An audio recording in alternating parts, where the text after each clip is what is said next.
It might be. The reason that I was invited to come up here was that I did a video series disproving the Noah's flood. It started with like how meteorology disproves the flood, how geology disproves the flood, how paleontology disproves the flood, how dendrochronology and archaeology and anthropology and even mythology disproves the flood. And on one of those, a week or so ago, somebody commented on one of those videos saying, "Doesn't this idiot know that the remains of Noah's Ark have been found?" And so I responded to that with a link that I knew he would respect. It was a link from Answers in Genesis, showing that no, the Ark had not been found. That lie was exposed as a hoax decades ago. Where were you, and why do you think I'm the idiot here? Now, what I did know was that there was this wannabe archaeologist, kind of a pretender, named Ron Wyatt, who in the late 70s was looking for Noah's Ark. Where was he looking? He was looking at aerial photographs of the mountains of Ararat, the two peaks they have there. So he's already looking for the Ark. He's already heavy into confirmation bias. So, of course, he's going to seize on anything that looks vaguely boat-shaped from his idea. And so he identifies something that he says is the Ark. Not might be, not could be, is the Ark. And so he demands that that's what it is. Now, what he actually saw was something called the Drupal site, which is a mound of dirt, literally, that is in the shape of a canoe because it's caused by a mud flow. But this guy doesn't accept that. He actually went to Turkey, went to the site himself to see it with his own eyes, and still insists that the Ark is real, that he's found the ribs of the ship. And he's produced a number of other artifacts that all look like dirt and rocks to the rest of us. But he says that they are rusted rivets or petrified wood that are found in the area, all of that. None of it remotely true. He even convinced a number of the leading creationists from other organizations like not Answers in Genesis, but the Institute for Creation Research. A couple of their bigwigs got them to go out to Turkey, to go up to the site to see it with their own eyes. However, these other creationists only saw dirt and left the area parting company with Ron Wyatt so that they would not be associated with him. Ron Wyatt was never a credible person, and his reputation just continued to get worse the more stellar his career became, as he discovered the real location of Mount Sinai, the exact location of the crossing of the Red Sea, and a number of other artifacts I'm going to bring to you now. On the hill of Golgotha, of course, he found where Jesus was crucified, and then he's investigating a cave down below that, where he finds that there's a crack in the ceiling, where there's this trail of some kind of dried up substance. Now, it was a liquid, ran in, but it's now dried. And now, where does it rest? It's on the mercy seat of the Ark of the Covenant. He found the Ark of the Covenant hidden directly beneath where Jesus was crucified. Not looks like the Ark of the Covenant, is the Ark of the Covenant. And so that meant that the trail of what he decided was blood must be that of Jesus. So he took a piece of a pop top from a can and used that little teeny edge to scrape up the most valuable blood sample ever in history with the pop top of a soda can. And he took that to some Jewish scientists who were not named to analyze the blood. And they followed his specific instructions to take that blood and moisturize it in a saline solution at body temperature and stir it slowly for 3 days. What team of scientists wouldn't listen to instructions like that? You can imagine any scientist would do exactly that, right? 3 whole days of stirring slowly dead blood until they reveal, speaking back to each other in Hebrew and getting all excited, that this blood is alive. The blood was reanimated. It's zombie blood. Then they did a genetic analysis of this blood and discovered that it had only, it had 23 chromosomes. It had Mary's chromosomes, the Virgin Mary, of course, plus a sex chromosome that appeared miraculously out of nothing to make Jesus male.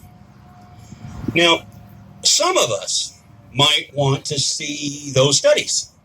Some of us might want to know what laboratory did that study. But of course, nobody can trace any of this.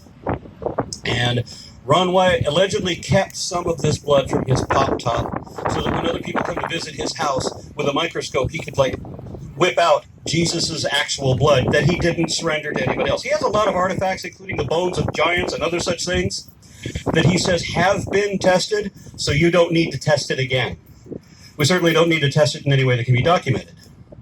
So, after Answers in Genesis wrote an article declaring Ron Wyatt a fraud.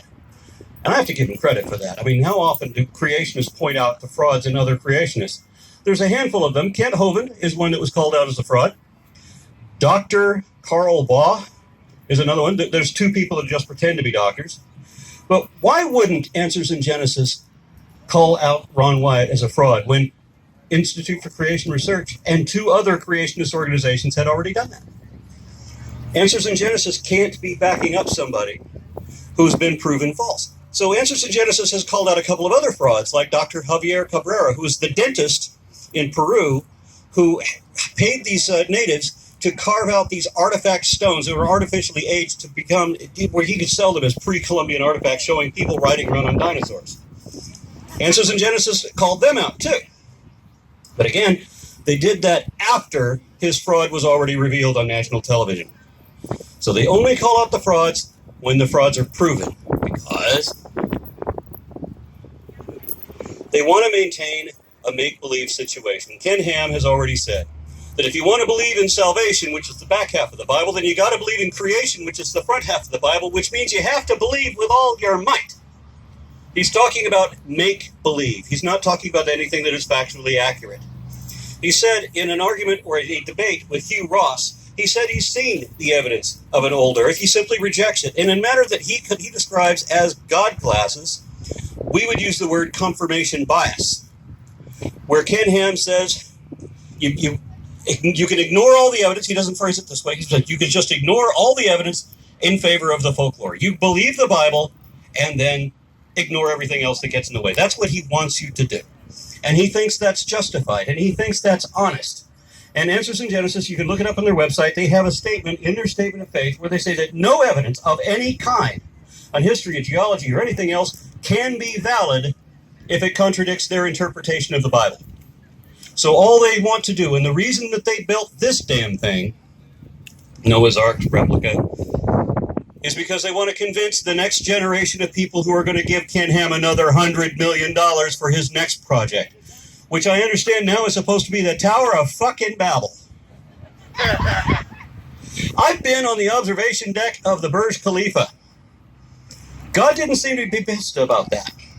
So if they built this ark to the scale the Bible describes, now they're going to have to build a tower. Is that taller than the Burj Khalifa? How tall does a tower have to be before it begins to intimidate God, before God freaks out, oh my God, they're going to get to the cloud I live on?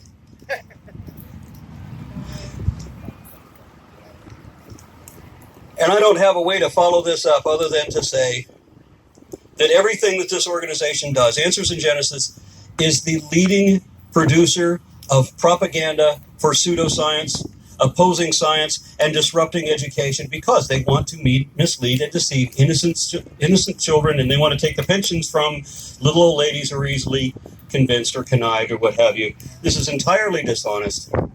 Although other people will say that Ken Ham actually believes what he says, I don't believe that he believes in the same context that we do. What I believe, if I believe something, if I say that I believe something, it means that I don't know it to be true, but I think it's true. Or I think it's closest to the truth or most likely probable, something like that. But when a believer says they believe, it means they're convincing themselves. Many, many times I've had people tell me, these may be what the facts are, but I prefer to believe this. Nothing's ever going to change my mind. Well, and after I prove a point wrong in their belief system, they say, well, why can't I believe what I want to believe? Why would you want to believe something after you know it's wrong? And especially when they tell me that it may be wrong, but I don't want to be right. I've actually heard admissions like this. I'm in the position that I'm in, or that I do what I do, because I value truth. I mean, the only practical information has, or only accurate information has practical application. The only way you can improve your understanding is to seek out the flaws in your current perspective and correct them. You can't do that with faith if you're going to assume your conclusion and then close your mind to everything else. And then all the projection where they say that we're the ones with the closed mind. And then all the distortions while pretending that they have evidence. What is their evidence? I have a magic book of fables. I have this book. And that's all I've got. I'm not going to spend much more time up here. The next speaker should be coming up momentarily.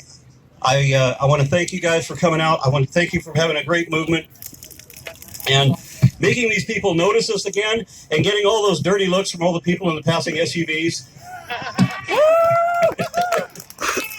All right, and I'm out.